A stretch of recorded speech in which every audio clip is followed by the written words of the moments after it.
नमस्कार मित्रों। आज आप लोगों के समक्ष देश में चल रहे व्यापक आंदोलन जो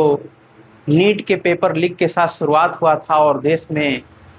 एक व्यापक आंदोलन हो चुका है, उसके कुछ बिंदुओं पर चर्चा करने हेतु आज आप लोगों के सामने आए हुए। समाज में जब भी आंदोलन हुआ है तब एक अच्छे उद्देश्य के साथ में,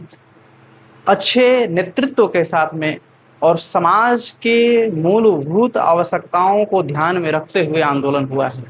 लेकिन जस जस आंदोलन की स्वरूप बढ़ती है, आंदोलन में लोगों की आस्था बढ़ती है, तस तस उस आंदोलन के फायदा उठाने वाले कुछ विपरीत विचारधारा के राजनीतिक पार्टी, तो कुछ विपरीत विचारधारा के राजनीतिक लोग, तो कुछ देश को तोड़ने वाले, तो कुछ देश के सामान्य से सामान्य जो दिनचर्या में व्यक्ति अपना जीवन यापन कर रहा है, उस दिनचर्या को अस्त व्यस्त करने वाले लोग यानी अराजक लोग भी उस आंदोलन में प्रवेश कर जाते हैं। ये किसी भी आंदोलन के लिए आम बात है। यदि आप भी अगर कोई आंदोलन कर रहे हैं तो स्वाभाविक सी बात है, इतने बड़े आंदोलन को एक किसी व्यक्ति के द्वारा कंट्रोल कर पाना बड़ी ही मुश्किल बात है।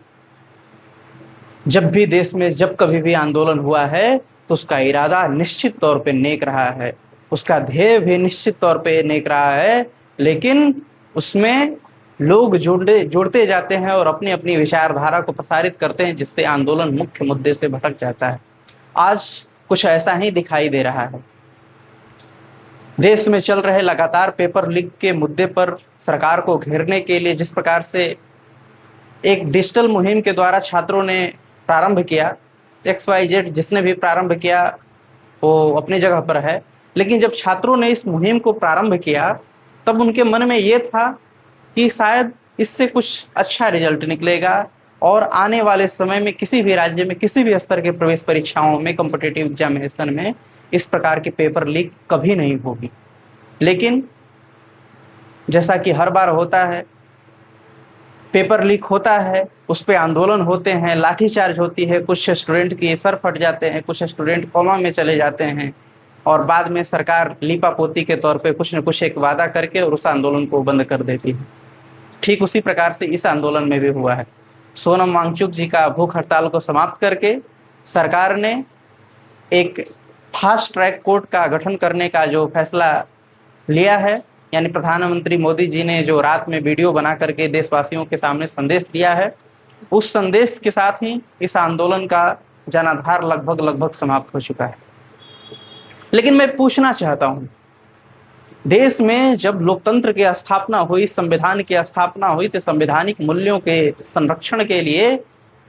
जनता के द्वारा संविधान के द्वारा जनता को ये अधिकार दिया गया, यदि कोई भी सरकार मनमानी करने लगे, अपने मूल्यों को बचाने के लिए आपको यदि सड़क पे भी उतरना पड़े, तो आपके लिए ये आपका एक लोकतांत्रिक अधिकार है, जिसके माध्यम से आप सरकार, गूंगी सरकार को, बहरी सरकार को, आप उसके कानों तक अपनी आवाज को पहुंचा सकते हैं। आंदोलन, प्रदर्शन शांतिपूर्ण तरीका से, संवैधानिक तरीका से बहुत ही उत्तम है, लेकिन सरकारें इसको बहुत ही अच्छी तरीका से मैनेज करना सीख चुकी हैं, या यूं कहें कि बहुत ही बर्बरता तरीका से मैनेज करना सीख चुकी हैं। जो कोई भी आंदोलन करे उसे देशविरोधी बता देना, जो कोई भी आंदोलन करे उसे कह देना कि विदेशी फंड पर रद्द कर रहा है, जो कोई भी आंदोलन करे उसके विचारों को कुछ व्यक्ति के द्वारा उसमें घुसा करके उसके विचारों को बिल्कुल बदल देना। इस प्रकार के मुहिम से देश को नुकसान हो रहा है और सरकारें अपनी प्रचंड बहुमत के द्वारा मनमानी किए जा रही हैं। मैं सिर्फ भाजपा की सरकार की बात नहीं कर रहा हूं, भारतीय राष्ट्रीय जनधर्म योद्धा के नाते, भारतीय राष्ट्रीय जनधर्म पार्टी के संस्थापक के नाते मैं उन सभी पार्टियों को याद दिलाना चाहता हूं कि उन सभी पार्टियों के सत्ता के कालखंड में, यानी कांग्रेस, आम आदमी पार्टी, जितने भी क्षेत्रीय दल हैं, भारतीय जनता पार्टी, सभी के समय में पेपर लीक हुआ है, आंदोलन हुआ है और उस आंदोलन पर लाठीचार्ज हुआ है मित्रों। और न केवल लाठीचार्ज हुआ है जो कि पुलिस को द्वारा बताया जाता है कि हल्की बल प्रयोग, बल्कि बर्बरता पूर्वक किसी के सर पे, किसी के गाल पे, किसी के छाती पर लाठी मार करके उसके अंग को छिन्न भिन्न करने का प्रयास किया गया। यह एक स्वतंत्र भारत के लोकतांत्रिक धरती पे लोकतांत्रिक मूल्यों के रक्षा के लिए जो आंदोलन किए जाते हैं उसको कुचलने का सबसे खराब कृत्य है। एक वाकई कतई अक्षम्य अपराध है सरकार के द्वारा। इसलिए मैं हाथ जोड़ करके भारतीय राष्ट्रीय जनधर्म पार्टी के संस्थापक के नाते सभी पार्टियों से आग्रह करना चाहता हूं, जिनकी भी जिस राज्य में सरकार है, इस प्रकार के लाठीचार्ज जैसा कुकृत्य करना बंद करें। अगर कोई भी अराजक तत्व इस प्रकार के आंदोलन के रूपरेखा को, दशा को अगर बदलना चाहता है, तो उसको तत्काल प्रभाव से आपके इंटेलिजेंस के द्वारा तुरंत उसको न्यूट्रलाइज कीजिए और उस आंदोलन से उसे हटा करके जेल में डालिए। न कि आप निर्दोष छात्रों को लाठी से भून करके, गोली से चला करके, आंसू गैस के गोलों से उनको घायल करके और उनकी आवाजों को आप दबाने का प्रयास कर रहे हैं। अगर ऐसा चला तो भारतीय राष्ट्रीय जनधर्म पार्टी इन मूल्यों को लेकर के एक पुरजोर राज्यव्यापी आंदोलन करेगी और सरकार को घुटने पर लाने का काम करेगी। मित्रों, हिंदुत्व यही तो सिखाता है। मैं जन्म लिया हूं हिंदू, मुझे गर्व है हिंदू भाषा, हिंदू संस्कृति पर जीवन यापन करने के लिए। और हिंदू मूल्य यही सिखाता है कि जब कभी भी कोई शासक के द्वारा, राजा के द्वारा अन्याय किया जाता है, तब उसकी प्रजा विद्रोह करती है। और वो प्रजा विद्रोह बल्कि इसलिए नहीं करती है कि उसको किसी दूसरे देश से प्रेरणा लेना पड़े,